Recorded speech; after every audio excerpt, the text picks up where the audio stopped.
With Ocarina of Time's remake releasing later this year, I've been thinking a lot about the original game and my experiences with it as a kid. Recently, I decided to revisit and fully play through the game, and unsurprisingly, I've forgotten a lot of what actually happens. But more than that, I took more notice of the game's side characters and stories this go around, and wow, did they not disappoint. From creepy and strange to melancholic and morbidly interesting, Ocarina of Time is far more rough around the edges than I remember. There were so many moments I had while playing that left me feeling uneasy or shocked that they were in a game rated E for everyone. So today I want to take you back in time, pun intended, to explore some of those moments, and I think I have to start with this.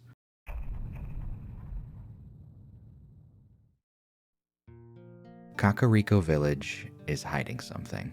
By day, the town serves as a quaint respite for many of Hyrule's most iconic characters, but by night we can find the centerpiece for one of the strangest stories this game has to offer. Sitting underneath the first tree you come upon, we meet the Master Craftsman's son. He's a sickly-looking man that lives here in Kakariko with his father, the Master Craftsman, mother, the potion shop granny, and sister, the Cuckoo Lady. When we interact with him as Child Link, he can be seen talking about how disgusting he finds people. He even says the same about his own father and mother and assumes the same of us. His own father can be found in the same spot during the day lamenting about how worthless his son is. But his pessimistic outlook on life and people surrounding him isn't what makes his story so interesting. After Link pulls the Master Sword from its pedestal and 7 years go by, visiting the same spot again will show that he's decided to leave the village. If you're participating in the trading side quest to get the Bigoron's sword, Link will eventually meet up with him again as an adult in the Lost Woods. But why would he come to the Lost Woods of all places? A place infamous for its ability to turn someone around so badly that they may never make it back out. A place that nobody in their right mind would ever willingly visit, unless they didn't care if they made it out or not. When we interact with him in the forest, we find out he's asleep, or perhaps under the forest's influence. Continuing on with the side quest, we eventually meet up with his sister, the Cuckoo Lady, who explains that ever since her brother left the village, his pet cuckoo Kojiro has stopped crowing. She gives the blue cuckoo to us in hopes that we can give it a better life, I'm sure, but leaves off with how lonely her brother must have felt to leave the village in the first place. Imagine for a moment being so lonely, depressed, and hopeless that you leave behind a pet. I don't think I could do that, so I can only imagine how bad it must have been for him to leave Kojiro behind. Moving on, we recognize her brother as the man we met in the Lost Woods earlier, so heading there with Kojiro, we're finally able to wake him from what I can only assume to be a very happy crow from his beloved blue cuckoo. This is when we find out that one of his goals in coming to the Lost Woods was to obtain a rare mushroom for his mother, who, mind you, is no nicer to him than his father ever was. Maybe the Master Craftsman's son was trying desperately to do a good deed for his mother in a last-ditch attempt to try and get accepted by his family. Maybe he didn't care at all and just wanted an excuse to go quietly into the forest. Regardless, we honor his request to bring the mushroom to his mother, who proceeds to call him a bum, takes the mushroom from us, and produces a medicine that she says is the strongest she's ever made, and that we should give it to him if we see him again. As we're about to head off, Granny drops one more piece of ominous dialogue, stating that while this medicine is extremely potent, it will never work on a monster. Heading back to the Lost Woods with the medicine in hand, we stop in our tracks noticing that in place of the man we seek is Fado, one of the Kokiri children we grew up with. Fado will explain to us that the Master Craftsman's son is gone, and that anybody who comes into the forest will be lost. Everybody who enters will become a Stalfos. And that is the tragic end of the Master Craftsman's son. This ending to his character really stands out to me, as Fado's delivery here is so haunting, while we just stand there with medicine that would no longer be of any assistance to him. But what actually happened to lead up to this? Well, I've got a bit of a theory for you. The Master Craftsman's son is clearly sick. He's got a sickly appearance, has trouble working, and only ventures out at night. Under continuous pressure from his father and mother to make something of himself, he endures abuse at their hands day in and day out until one day he decides he's had enough. After this, we can assume he wanders off to the Lost Woods, where he remembers his mother talking about wanting to make medicine out of the ingredients there. In one final attempt to make something of himself, he ventures into the Lost Woods to forage the mushroom we eventually bring back to his mother for him. Based on the mother's reaction to the mushroom being from her son and referring to him as a fool for going into the Lost Woods, I think it's safe to say that he knew the risks. Finally, when we return with our futile medicine, we discover that we're too late. I think at face value, the story being told here is one of a young man struggling to live up to his parents' expectations while living with a debilitating mental illness. The fact that he's able to leave the village and journey to the Lost Woods makes me feel like this can't be anything other than just that, and most people would say that's the end of it, but I don't think the Master Craftsman's son left for the Lost Woods on a quest to find a mushroom to win his parents' approval after all the time spent being abused by them. I think the ending to this story is a much darker, implied ending that the game leaves open to interpretation, and I think at the end of it all, for the Master Craftsman's son, it was simply too much to bear. Moving to the western region of Hyrule, we can find the Haunted Wasteland. At the center of the vast desert lays the Desert Colossus and the Spirit Temple. As Child Link, if we visit the temple, we'll meet up with the future spirit sage Nabooru. We assist her in sneaking into the temple to steal the silver gauntlets. Nabooru wants to use these to sneak further into the temple and steal all of Ganondorf's treasure. We snag the gauntlets, and before we can head back to give them to Nabooru, we witness the twin sisters Kotake and Koome stealing her away. The next time we see her is 7 years later as an adult. Deep inside the temple, we can find one of the most intimidating enemies in all of Zelda to this day, the Iron Knuckle. Reaching the end of the Spirit Temple and fighting the final Iron Knuckle will reveal a horrifying realization.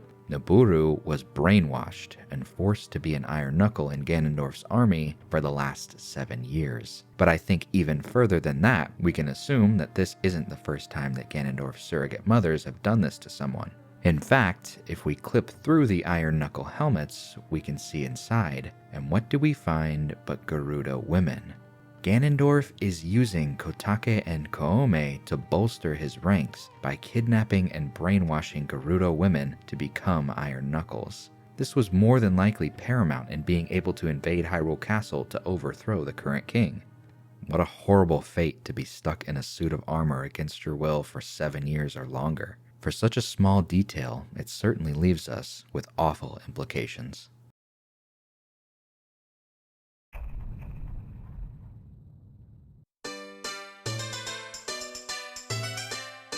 Hyrule Castle Town is one of the more charming locations in Ocarina of Time.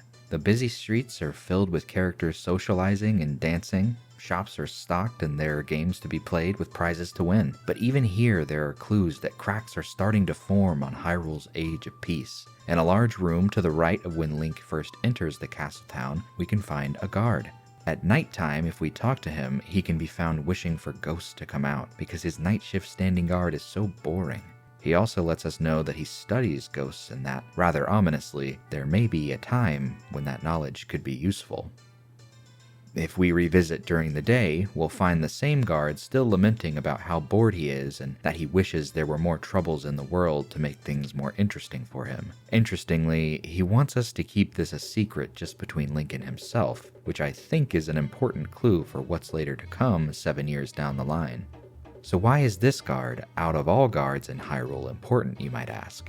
Because he is the only one left after Ganondorf's coup against Hyrule's royal family.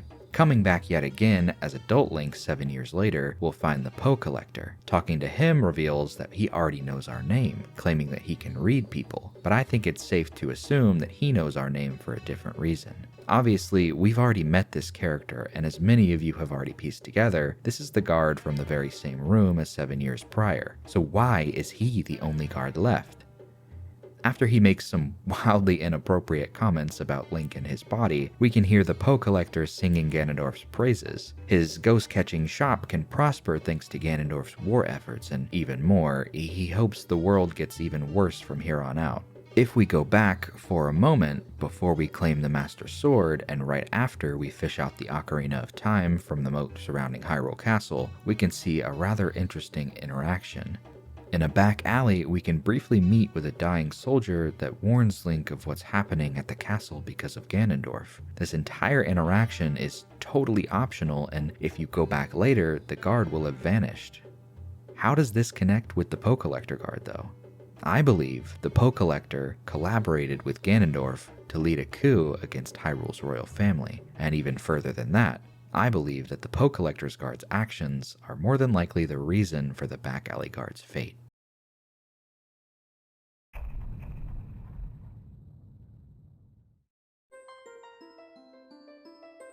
The sages of Ocarina of Time have always intrigued me.